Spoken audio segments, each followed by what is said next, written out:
She taught the world how to fall in love. She never did it herself. Millions of readers believe she understood love better than almost anyone who ever lived. So why did the woman who wrote one of the greatest love stories in history spend her entire life unmarried? That woman was Jane Austen. Today, she is one of the most famous writers in the English language. Her novels are about love, marriage, and the search for the right partner. And yet, she herself never married. She turned down a proposal that could have given her money, comfort, and safety for the rest of her life.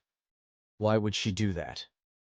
By the end of this story, you will understand exactly why. Jane Austen wrote 6 novels. Almost all of them end in a wedding. Elizabeth Bennet marries Mr. Darcy. Eleanor Dashwood marries Edward Ferrars. Anne Elliot, after years of heartbreak, finally marries Captain Wentworth. Jane understood love. She understood marriage.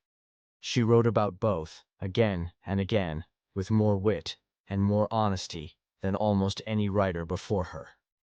But the woman writing these stories never had a wedding of her own. By the end of this episode, you will understand the real reason why, and you will understand how one single night in December of 1802 explains almost everything about the woman behind these books. To understand that night, we need to go back to the beginning. Back to a noisy, book-filled house in the English countryside. Jane Austen was born on December 16, 1775, in a small village called Steventon in the south of England. Her father, George Austen, was a clergyman, a religious leader who runs a local church. He did not earn much money, but he owned something more valuable than money, a large library full of books. Jane was the second youngest of 8 children. The house was loud, busy, and full of ideas. The Austen family loved to read out loud, put on plays, and make each other laugh. Jane's closest companion was her older sister Cassandra. The 2 sisters shared everything: a bedroom, secrets, and, later, an entire lifetime of letters. When they were apart, even for a few days, they wrote to each other constantly. Many of those letters still exist today, and they are one of the main reasons we know so much about Jane's inner life. The Austen children also loved performance. In the barn behind their house, the family staged plays for friends and neighbors, acting out comedies and even writing some scenes themselves. Jane grew up in a home where wit was not just welcomed, it was expected. From a very young age, Jane started writing. Not quiet, careful stories, funny ones, sharp ones. As a teenager, she filled notebooks with satirical little tales poking fun at the overly dramatic romance novels that were popular at the time. She wrote about silly heroines, ridiculous villains, and love stories that made fun of love stories.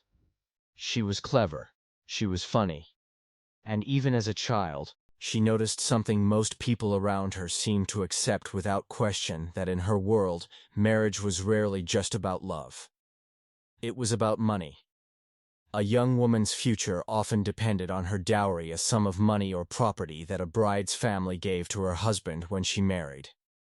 Jane's family was not poor, but they were not wealthy either.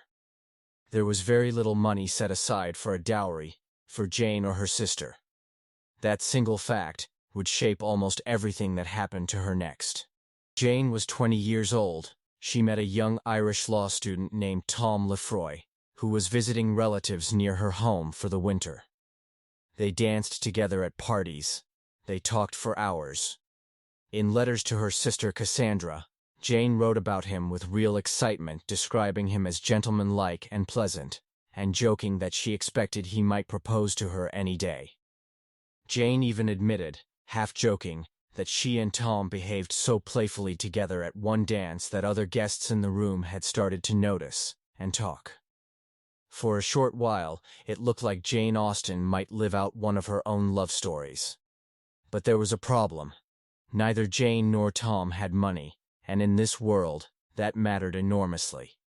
Courtship, the period when 2 people spend time together before marriage, was not just about feelings back then. It was often a financial decision, planned carefully by families. Tom's family needed him to marry someone wealthy. Jane's family had very little to offer in return. Before the relationship could go any further, Tom was quietly sent away. Jane never saw him again. She never wrote bitterly about it. She rarely mentioned him at all, in fact. But many biographers believe this quiet heartbreak shaped the rest of her writing life, because from this point on, nearly every novel she wrote would return to the same question. What happens when love and money pull in two different directions? She was about to face that question herself in a much more serious way. In 1801, Jane's father made a decision that changed everything. He retired from his church position, and the family moved to the city of Bath. Jane, by most accounts, did not want to go. According to family stories passed down for generations, she was so upset by the news that she fainted when she heard it. Bath was fashionable, it was social. It was full of parties, and gossip, and people trying to marry well. For Jane, it was also strangely quiet creatively. During these years in Bath, Jane wrote very little.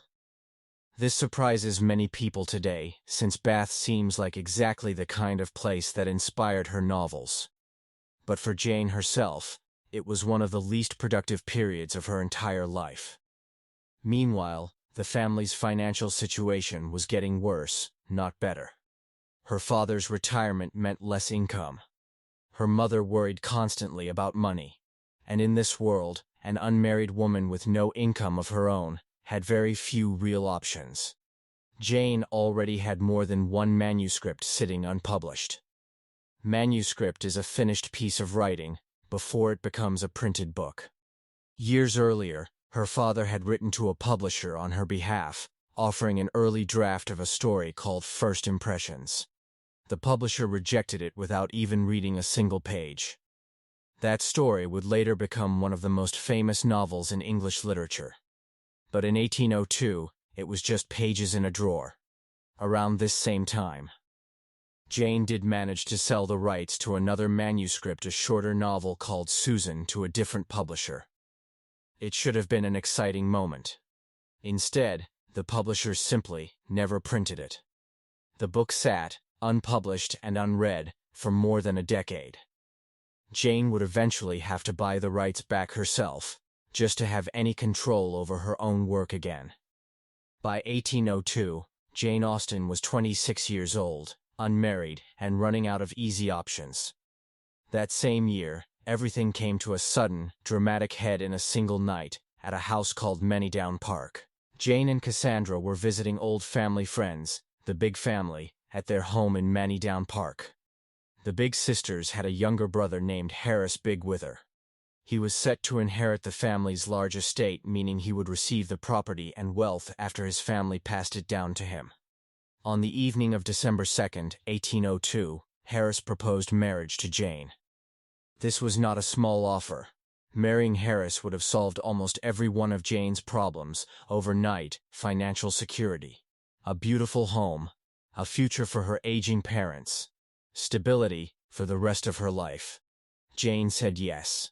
For one night, Jane Austen, the woman who would spend her whole career writing about complicated marriages, accepted a proposal that made perfect practical sense. But something happened between that evening and the following morning, and it would change the entire course of her life.